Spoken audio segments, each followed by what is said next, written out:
नमस्कार दोस्तों, आप देख रहे हैं क्लाउड टाइम्स ब्रेकिंग न्यूज की खास खबर। अब खबरें विस्तार से। आज हम बात करेंगे मोदी मैजिक के चलते भाजपा को 3 राज्यों राजस्थान, मध्य प्रदेश व छत्तीसगढ़ के विधानसभा चुनाव में कैसे मिली प्रचंड जीत। और हम यह भी बताएंगे कि राजस्थान, मध्य प्रदेश, छत्तीसगढ़, तेलंगाना के विधानसभा चुनाव में मोदी और भाजपा विरोधी पत्रकार रवीश कुमार, अजीत अंजुम, अभिसार शर्मा, पुण्य प्रसून वाजपेयी का सारा विश्लेषण फेल हो गया और मतदान के बाद एग्जिट पोल के नतीजे भी पूरी तरह धराशायी हो गए। पूरे चुनाव के दौरान मोदी विरोधी सुपारी किलर पत्रकारों के चुनावी विश्लेषण को देखकर ऐसा लग रहा था कि ये सभी घमंडिया गठबंधन से सुपारी लेकर भाजपा विरोधी मुहिम चला रहे हैं। लेकिन तीनों राज्यों के चुनाव के नतीजों ने यह साबित कर दिया कि प्रधानमंत्री मोदी के सामने फिलहाल कांग्रेस पार्टी और घमंडिया गठबंधन 2024 के लोकसभा चुनाव में टिकने वाले नहीं हैं। एकमात्र तेलंगाना के चुनाव परिणाम ने कांग्रेस को 64 सीटों पर प्रचंड बहुमत से जीत दर्ज कर राहुल गांधी और उनकी पार्टी की लाज बचा दिया है। वहीं दूसरी ओर इस प्रचंड जीत के बाद प्रधानमंत्री मोदी एक नायक के रूप में उभर कर सामने आए हैं और गृह मंत्री अमित शाह, राष्ट्रीय अध्यक्ष जेपी नड्डा के साथ सीधे भाजपा कार्यालय पहुंचकर जहां एक ओर विरोधियों और उनके घमंडिया गठबंधन को 2024 के लोकसभा चुनाव के लिए कड़ा संदेश दिया है, वहीं दूसरी ओर पार्टी नेताओं और कार्यकर्ताओं को इस प्रचंड जीत के लिए बधाई दिया है।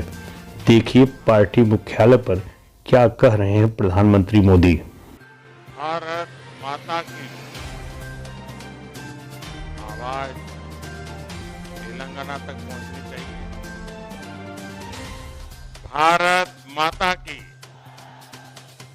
भारत माता की। आज की विजय ऐतिहासिक है, अभूतपूर्व है। आज सबका साथ, सबका विकास की भावना जीती है। आज विकसित भारत के आह्वान की जीत हुई है। आज आत्मनिर्भर भारत के संकल्प की जीत हुई है। आज वंचितों को वरीयता के विचार की जीत हुई है। आज भारत के विकास के लिए राज्यों का विकास, इस सोच की जीत हुई है। आज ईमानदारी, पारदर्शिता और शासन की जीत हुई है। मैं इस मंच से सभी मतदाताओं को आदर पूर्वक नमन करता हूं। मध्य प्रदेश, राजस्थान और छत्तीसगढ़ के लोगों ने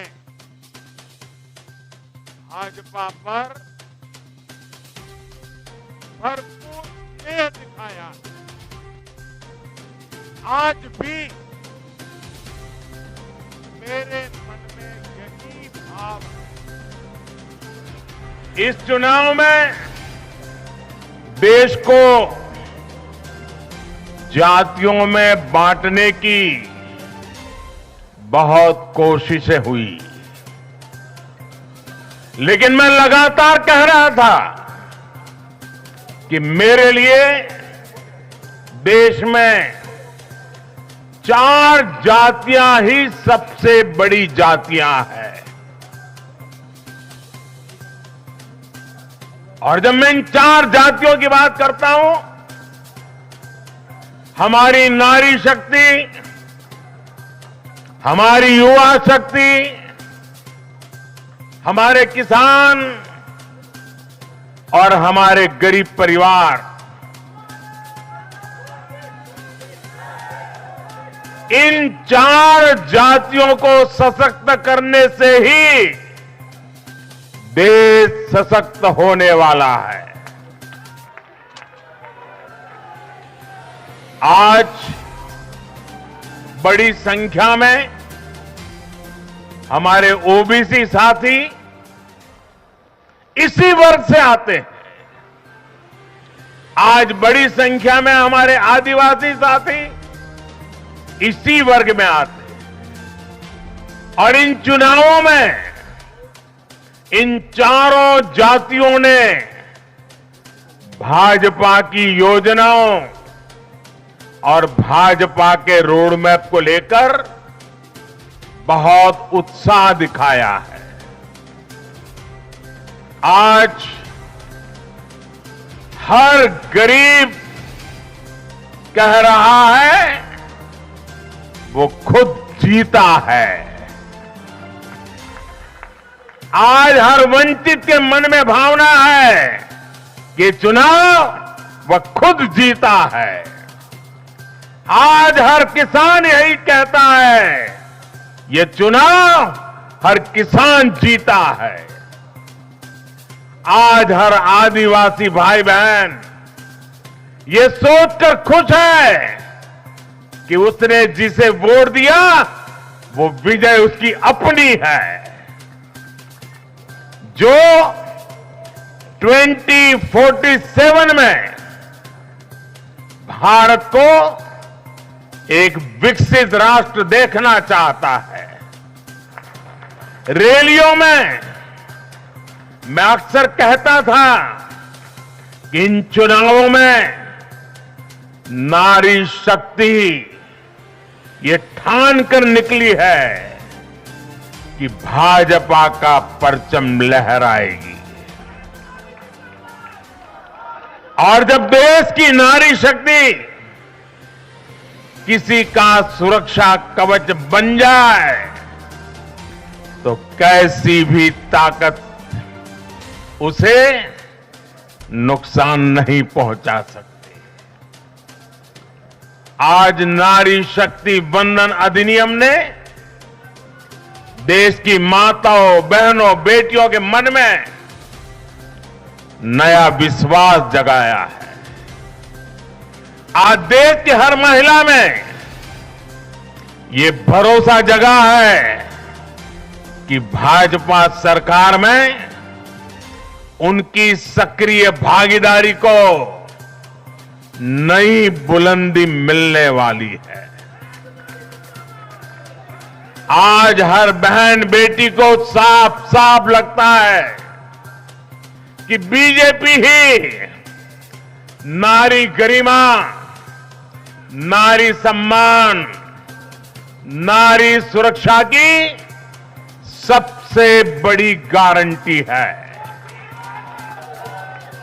मेरे परिवारजनों, विधानसभा चुनाव के नतीजों ने पॉजिटिव एनर्जी का एक ऐसा प्रवाह शुरू किया है जिसे आज पूरा देश महसूस कर रहा है। इस शक्ति ने विकसित भारत के लिए तैयार हुई नींव को और मजबूत कर दिया है। हमें ये ऊर्जा बनाए रखनी, हमें ये शक्ति बढ़ाते रहना है। हमें 140 करोड़ भारतीयों के विश्वास को जगाए रखना है। हमें जन जन को अपने साथ जोड़ना है। हमें हर मन को समझना है। हमें सबको साथ लेकर चलना है। हमें हर एक को अमृतकाल की विकास यात्रा का साथी बनाना है। जो हमसे दूर है हमें उनके पास पहुंचना है। जिन्हें संदेह है हमें उनमें भरोसा जगाना है। भाजपा के कार्यकर्ताओं पर जिम्मेदारी और बढ़ गई है, क्योंकि नकारात्मक शक्तियां अब तेजी से एकजुट होने का प्रयास करेगी। देश को बांटने वाली ताकतें अब एड़ी चोटी का जोर लगाएगी। समाज में खाई पैदा करने वाले अब नए मौके तलाशेंगे। हमें उनसे मुकाबला भी करना है, उनके फेक नैरेटिव को जवाब भी देना है, लेकिन उससे बढ़कर हमें जनता के यकीन को बनाए रखना है। साथियों, आज के जनादेश ने ये भी साबित किया है कि भ्रष्टाचार, तुष्टीकरण और परिवारवाद को लेकर देश के भीतर, देश के हर नागरिक के दिल में जीरो टॉलरेंस बन रही है। आज देश को लगता है कि इन तीन बुराइयों को खत्म करने में अगर कोई प्रभावी है तो वो भाजपा ही है।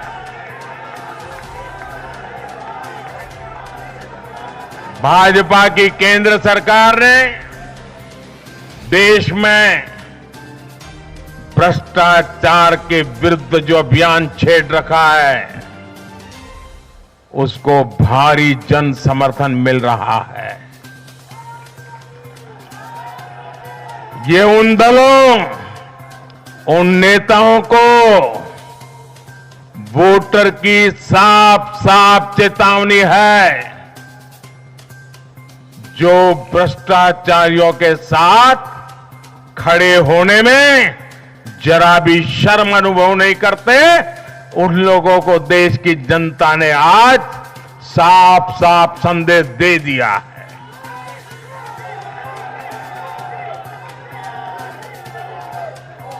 और ऐसे लोग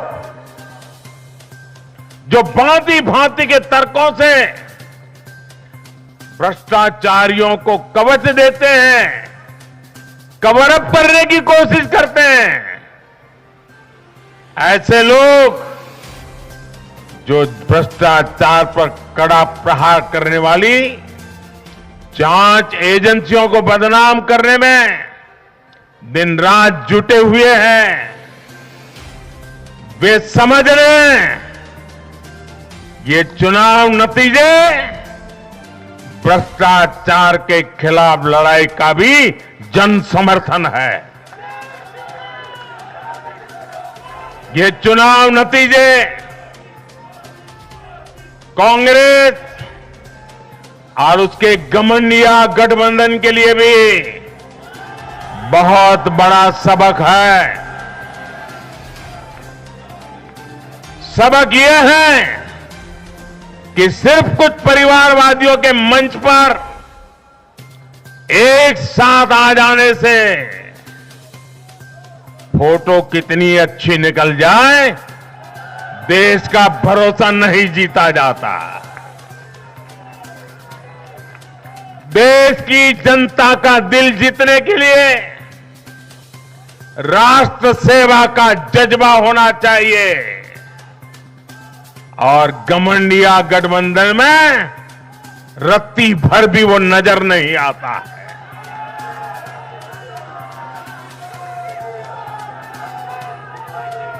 गाली गलौज, निराशा, नेगेटिविटी, ये घमंडिया गठबंधन को मीडिया की हेडलाइन जरूर दे सकती है, लेकिन जनता के दिल में स्थान नहीं दिला सकती। जब भी विकास होता है, कांग्रेस और उसके साथी विरोध करते हैं। जब हम वंदे भारत ट्रेन लॉन्च करते हैं तो कांग्रेस और उसके साथी उसकी मजाक उड़ाते हैं।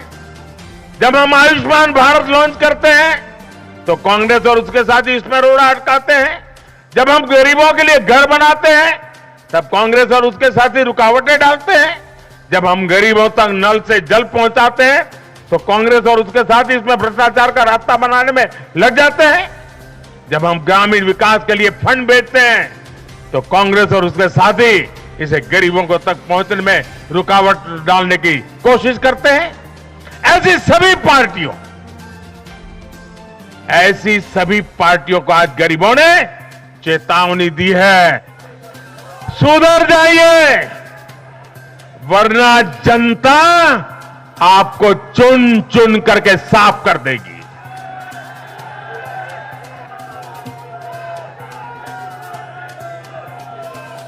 आज ऐसी पार्टियों के लिए सबक है कि केंद्र सरकार की गरीब कल्याण की योजनाओं और उनके लिए भेजे जा रहे फंड के बीच में आने की कोशिश मत करो। ये जनता का आदेश है, वरना जो बीच में आएगा उसे जनता हटा देगी। लोकतंत्र के हित में मेरी कांग्रेस और उसके साथियों को नम्रतापूर्वक सलाह है,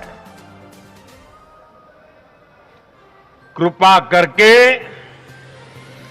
ऐसी राजनीति न करें जो देश विरोधी ताकतों को बल दे, जो देश को बांटना चाहते हैं ऐसे लोगों को मजबूती दे, जो देश को कमजोर करने वाले विचारों को गति दे। मैं भाजपा कार्यकर्ताओं से भी कहूंगा, प्रत्येक भाजपा कार्यकर्ता नमो ऐप पर जाएं और कम से कम 10 लोगों को विकसित भारत का एम्बेसडर बनाएं। हमें आज एक ऐसी पीढ़ी तैयार करनी है जिसका सपना हो विकसित भारत, जिसका संकल्प हो विकसित भारत, जिसकी साधना हो विकसित भारत, जिसका समर्पण हो विकसित भारत। साथियों, विकसित भारत के निर्माण के लिए यह बहुत जरूरी है कि कोई भी नागरिक पीछे नहीं छूटे। इन चुनावों में मैंने लगातार कहा है कि हर लाभार्थी तक पहुंचकर भाजपा सरकार उसे सरकारी योजनाओं का लाभ देगी। इसके लिए केंद्र सरकार ने 14 नवंबर यानी जनजातीय गौरव दिवस यानी भगवान बिरसा मुंडा की जयंती से विकसित भारत संकल्प यात्रा शुरू की है। योजनाओं से वंचित लोगों को जोड़ने के लिए सरकार खुद लोगों के दरवाजे पर दस्तक दे रही है। जिन क्षेत्रों में यात्रा पहुंच रही है वहां लोग खुशियां मना रहे हैं कि मोदी की गारंटी वाली गाड़ी हमारे गांव आ रही है। मैं आज विजय के इस समारोह से हर बीजेपी कार्यकर्ता को सलाह दूंगा, आग्रह करूंगा, अब आज से आपको मोदी की गारंटी वाली इस गाड़ी के आगे आगे चलना है। मोदी की गारंटी वाली गाड़ी देश की सफलता की गारंटी बनेगी और ये भी मोदी की गारंटी है। और आपको एक बात और याद रखनी है,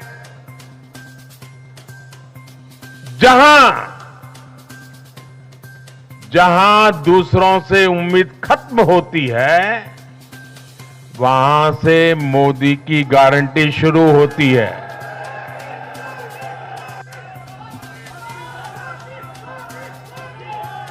और कुछ लोग तो कह रहे हैं कि आज की इस हैट्रिक ने 24 की हैट्रिक की गारंटी दे दी है। बताते चलें कि राजस्थान में एक बार फिर से सत्ता में बदलाव का ट्रेंड कायम रहा।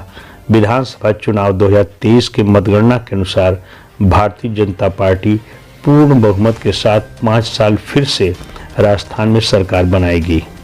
राजस्थान के 199 सीटों के लिए जारी मतदान के नतीजों के अनुसार भारतीय जनता पार्टी 115, कांग्रेस 69 तथा 15 सीटों पर अन्य उम्मीदवारों ने जीत हासिल की है। श्री कर्णपुर विधानसभा सीट से कांग्रेस प्रत्याशी गुरमीत कुन्नर के निधन के कारण वहां चुनाव नहीं हुए हैं। राजस्थान में भाजपा को 41.70 और कांग्रेस को 39.53% वोट मिले हैं। वहीं कांग्रेस पार्टी को करारी हार के बाद मुख्यमंत्री अशोक गहलोत ने राज्यपाल कलराज मिश्र को अपना इस्तीफा सौंप दिया है। छत्तीसगढ़ की 90 विधानसभा सीटों में 54 भाजपा, 35 कांग्रेस और 1 बहुजन समाज पार्टी को मिली है। छत्तीसगढ़ में भाजपा को 46.30 और कांग्रेस को 42.14% मत मिले हैं। मध्य प्रदेश की बात करें तो यहां 230 सीटों में भाजपा 163, कांग्रेस 66 और पहली बार भारत आदिवासी पार्टी के खाते में 1 सीट गई है। मध्य प्रदेश में भाजपा को 38.63 और कांग्रेस को 40.46% मत मिले हैं। तेलंगाना में कांग्रेस को 64 और भारत राष्ट्र समिति यानी बीआरएस को 39, भाजपा को 8, एआईएमआईएम को 7 और सीपीआई को 1 सीट मिली है। तेलंगाना में कांग्रेस को 39.40 और बीआरएस को 37.37% तथा भाजपा को 13.93% मत मिले हैं। कुल मिलाकर चारों राज्यों के विधानसभा चुनाव के नतीजों ने मोदी विरोधी इंडिया गठबंधन को नए सिरे से 2024 के लोकसभा चुनाव के मद्देनजर सोचने के लिए मजबूर कर दिया है। क्लाउन टाइम्स यूट्यूब चैनल की खबरों को आगे भी देखने के लिए चैनल को लाइक करें, सब्सक्राइब करें, बेल आइकन को प्रेस जरूर करें। क्लाउन टाइम्स की खबरों को फेसबुक पेज पर देखने के लिए पेज को लाइक जरूर करें।